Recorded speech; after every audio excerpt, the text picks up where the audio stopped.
As I welcome Mona inside the Obonga program, what we call Embrace Your Right, where they share on Top Bridge Radio 98.7 FM Asaba. Embrace Your Right, that program we don't design to take up those where they get problems of oppression, intimidation, and issues where they no fit help themselves. And of course, Embrace Your Right, now program where would they teach people about their fundamental human rights. And my name is Onowa Shedu Belushi, and I get partners where all of us don't put hand together to take system we go fit help the downtrodden and make sure say oppression and all reduce for inside Obodo, Nigeria. Of course, this now your Obonga Radio, Bridge Radio 98.7 FM Asaba. And my partners, we get partners, Defend Your Right, a foundation, and the most tataphoic personality in the world today will be tatapho everywhere. My good friend, my childhood friend, Mr. Ojei Victor, the CEO of One Box TV. Good morning, listeners. Now, my country people, Tori where they ground now, no be pekere Tori. And sometime last year, precisely on the 7th of June, precisely, if I'm not wrong, yes, something happened. An official of the Federal Road Safety Corps, FRSC, was allegedly strangled to death by two of his colleagues in Onitsha, Anambra State. Now, the deceased, identified as Emeka Ojei, will be senior road marshal assistants, and they report that he was reportedly killed for attempting to expose certain corrupt practices against one of his assailants in the office. The Nation, according to the Nation newspaper, when I read the story, the Nation gathered that the deceased was armed with damaging corruption allegation he intended to report at the Corps headquarters in Benin before he was killed. Now, a staff of the Road Safety Commission who spoke to the Nation in confidence said the prime suspect had fruitlessly appealed to the deceased not to go ahead with his plans. He said the deceased officer was struggling with his handsets when the other colleague joined and held him on the neck until he gave up. So waiting him to say that they strangled this young man to death. And he said Emeka is one of the officers privileged to be working on a report on a corruption case and to be sent to the headquarters in Benin. As he was about going to deliver the report, his Oga, that is boss, called him back, insisting he shouldn't go, but he refused. His Oga boss dragged him with his phone while another officer joined him. He was struggling with them over the phone when they strangled him to death. The Nation further learned that the case had been lodged at the police area command, while the unit command of FRSC and his accomplice had been arrested. The public relations officer for the state, Pascal Anigbo, confirmed the incident, and the incident happened around 7 p.m. in the office. I don't have the full details of the incident now. He said, when contacted, the Commissioner of Police, Mustafa Dandaura, said he was just coming back from a trip and yet to be briefed on the matter. I'll get back to you as soon as I get the details from Area Command. Now, this is the story waiting for inside the Nation newspaper of the June 8th, 2019. And this case, it be like the case, just be like you carry bucket, put on top river. You understand? Empty bucket, put on top river. It go to float as you like without direction. And my team here, we got interested in this case. Hello, can I meet you? Yeah, actually, my name is Ojei Steve. Okay. A direct brother to the deceased. Okay, you are his brother. Yes. So can I hear from you, your own perspective? What has been happening since your brother died? Yes, actually, nothing so contrary to what my brother here has just reported. You know, it is just that way. And to worsen the whole situation, none of the Federal Road Safety Corps has asked question, where is the whereabouts of the family of the deceased? None of them has visited. Nobody has called. So, who will be visiting Oka, attending to the CP's call, requesting to see us? We've been doing this and no tangible result yet. Autopsy has been carried out. They've conducted up till now. no tangible result. Okay, now, sorry, before you proceed, the autopsy, who financed the autopsy? We financed it. So why did they not give you the result directly? We wouldn't know. And the people that were involved were 3 of them. I mean, the medical doctors. One from us, one from the Federal Road Safety Corps, then one from the police.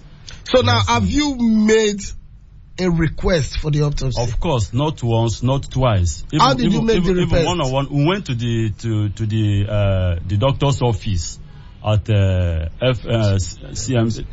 Yeah, Federal Medical Center there. Okay, we went to his office requesting for the results that we are giving so number of days that this result will be out. Up to now, nothing yet. So he was like explaining, and for now, he made us understand that he's not in the position to let loose the report until they've finished whatever they are conducting. Right there now, he was asking us some series of questions concerning our brother. Was he having any issue and all that? We said nothing like that. Was he fine before going to work? We said, of course, he was fine. He was bringing out some issues that might have triggered to his death. So, and I asked, plus or minus all these things you are asking, one thing led to his death. Even if he was suffering for a particular illness, he was held in his neck before the guy slumped and died. So I wouldn't know the essence of these questions. The questions and interrogation. You are asking. Okay. So what's your name again, please? Yeah, Mr. Ojei. Stephen Ojei. You are the younger brother or elder brother? Elder brother. Okay, now, the suspects, are they still in the police custody? They are still in the police custody. And to add to this is one of the things that astonished me.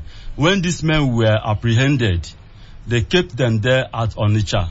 One of their major police, they called it a CPS. Okay. These men were there pressing their handsets, making calls. So I was like, are these same people that committed the suspects, okay, that committed murder, yet they are just like this, as if nothing happened. They were just so free, making calls, connecting, sending text messages and all that. So I was surprised, okay, which led to up till now, we are yet to obtain any tangible results.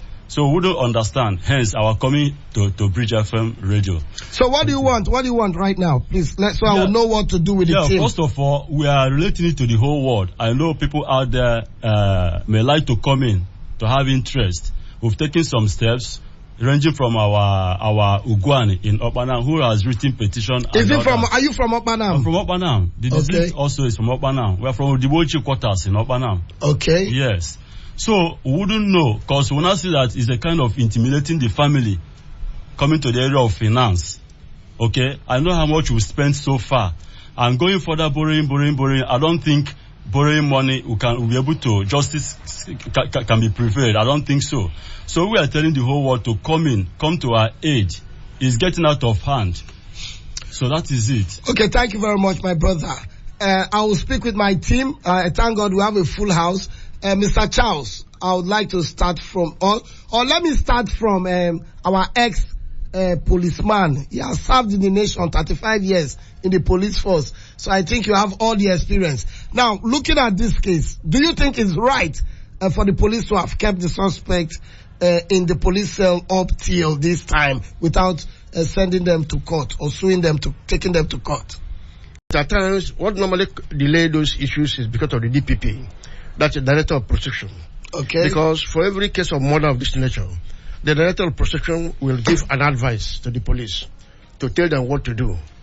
But in the normal circumstances, the advice from the DPP will not take more than 2 weeks at worst, if it's a place that is working. And he made another allegation that the autopsy man, the pathologist, they demanded money for the autopsy report. Yes. It is very wrong. The man is doing his work, and the police officer is doing his work. The doctor that is going to perform the autopsy is just doing his work. You don't need to give them money at all. And that's a different ball game, another matter entirely. So they cannot suffer losses in different ways. Because this type of a matter where you have an officer as allegedly being strangled to death inside the office, people should rise up and come to the rescue of this family, because I think they have seen that they are not financially buoyant to pursue that matter. And that is why they were allowed to be having a free air inside the police station as if they're inside their own bedroom. Thank you. Okay, thank you very much, Unabogo. Now, I'll come to you, Mr. Charles. What do you think we can do for these people? A lot of things. Thank you very much. I think what we are doing now is part of what we should do. Okay. Bringing the information to the whole world, that is number one. Number two is making concrete effort to see that justice is done by writing a strong-worded petition to the IGP and to the headquarters of FRSC, and again, taking the matter to court. Yes, taking the matter boldly to court and compel government to live up to their responsibilities. We place a demand, it's high time we place a demand to government agency, because it's like, apart from FRSC, most government agencies are deviating from their core responsibilities. In fact, under no circumstance will somebody's life be taken. Killing is a very serious offense. It's felony, very serious offense. And the whole world, Nigerians, the government should not fold hands and watch this event happen. Because if it is allowed, it will discourage many people who have nice information, especially whistleblowers. It will encourage more corruption in the system, because people cannot talk. If somebody should talk, it means he will die.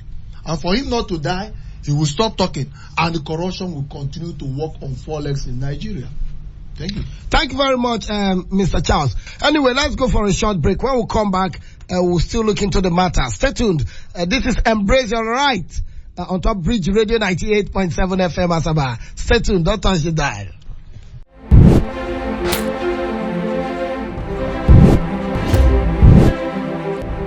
People, I salute us and welcome us back inside Embrace Your Right with the channel on Top Bridge Radio 98.7 FM Asaba.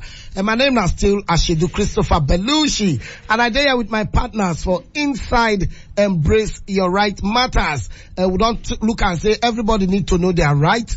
We need to still help people when they're under oppression and all that.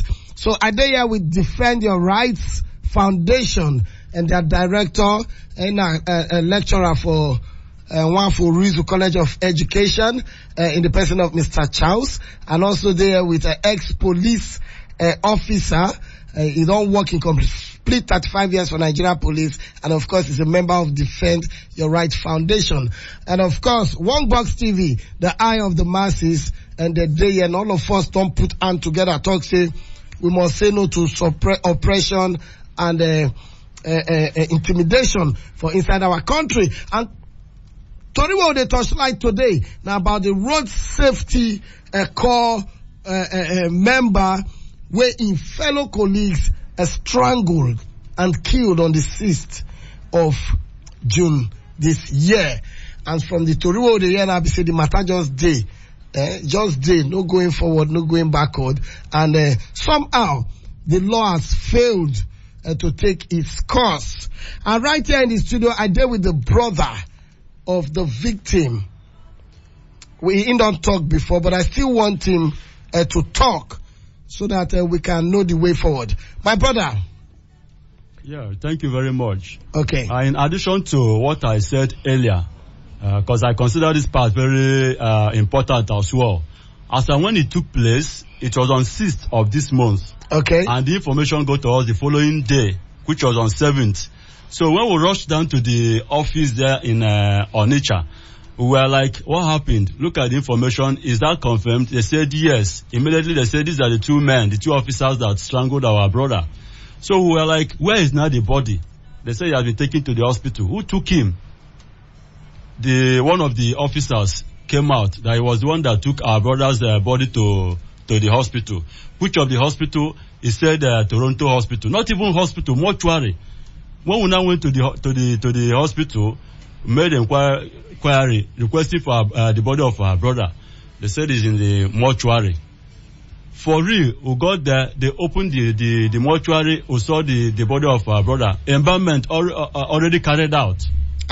We requested, why, without consulting the family of this boy, embalmment has been carried out, and Toronto Hospital is a private hospital.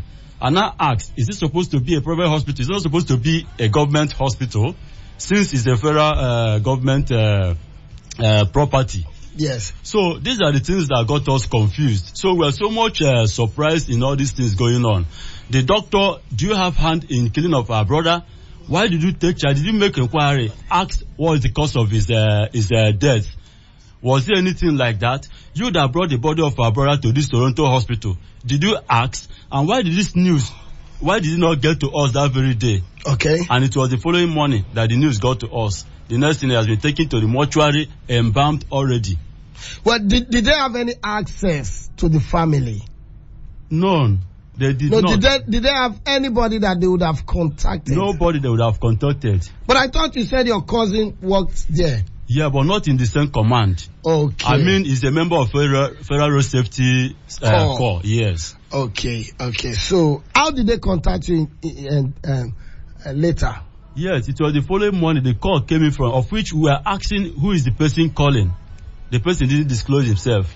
He said, okay, is aware that our brother is a member of Federal Road Safety. We say yes. He said, okay, we should go to his office and find out what happened to our brother. We said, what kind of a question? The call went off. Which now led to our going to his office. Okay. To find out what really happened. Okay, we've heard your story, and we would really want to know what. Okay, our Nabogo wants to say something. Yes, the question you were asking the complainant, whether they have access to reaching them immediately. Yes. I would say yes, they have good access, because any person in the employment of an employer has records, and it's their colleagues. They have the addresses in the office. What they could have done if there's no cover-up is to raise an alarm. This is what happened with one of us, and send a delegation immediately to the house of the bereaved if they were sincere enough. But because they are, to me, I feel they are trying to cover some dirty tracks. That is why the delay was not carried out. The delay was carried out. That is why they did not reach the family in time, and they took the corpse to a private hospital instead of government-recognized hospital. Okay, so thank you very much. As ex-policeman, I don't say you always catch any Kurukere movement. So, but my brother, what do you want us to do? What do you want, and what do you want?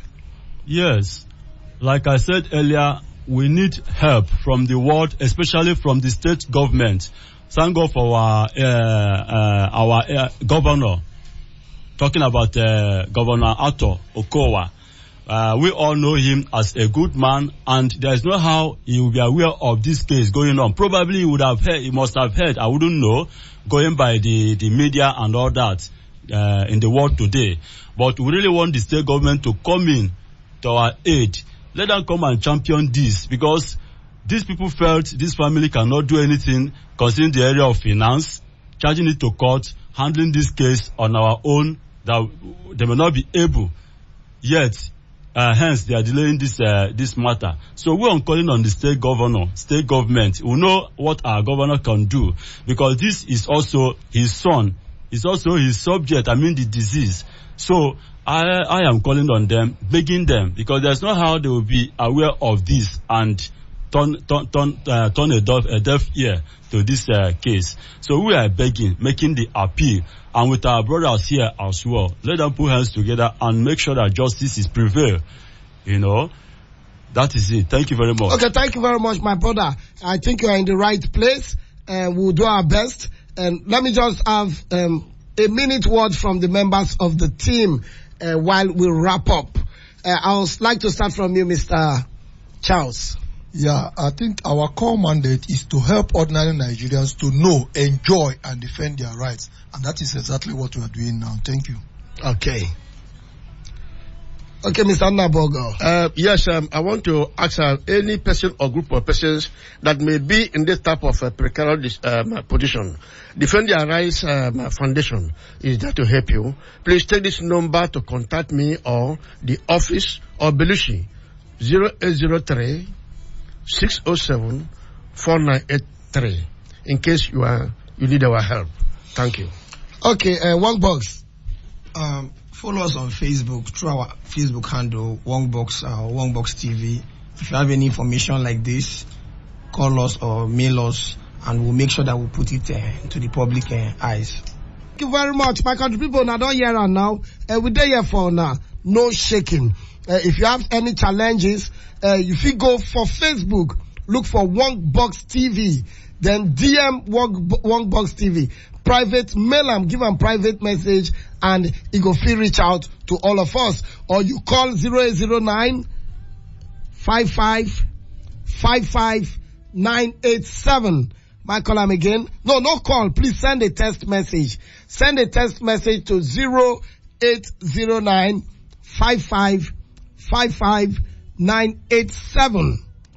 Send a text message to 0809 55 55987, and we'll go come to your aid, and we'll go see what we'll do. We'll go make sure, say we help you tackle that problem where you get. Yes, now here we come to the end of Morning Waka with Belushi. We shall on top Bridge Radio 98.7 FM, Asaba.